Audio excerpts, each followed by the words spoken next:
மலேசிய மாமன்னர் சுல்தான் இப்ராஹிம் சுல்தான் இஸ்கண்டார் 2 நாள் பயணம் மேற்கொண்டு சிங்கப்பூருக்கு வருகை புரிந்திருக்கிறார். அவர் ஜனவரி மாதம் மாமன்னராக பொறுப்பேற்ற பின் மேற்கொள்ளும் முதல் அதிகாரத்துவ வெளிநாட்டு பயணம் இது.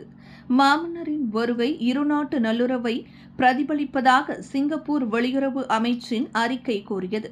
இன்று காலை மாமன்னருக்கு இஸ்தானாவில் சடங்கு பூர்வ வரவேற்பு நல்கப்பட்டது.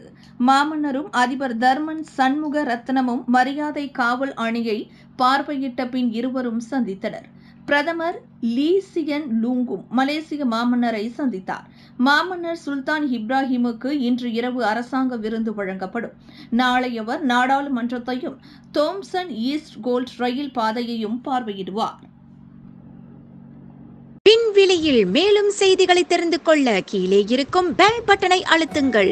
உங்கள் ஆதரவை வெளிப்படுத்த லைக் மற்றும் ஷேர் செய்யுங்கள். தொடர்ந்து விண்வெளியுடன் உங்கள் பயணத்தை தொடர்ந்திருக்க சப்ஸ்கிரைப் செய்யுங்கள்.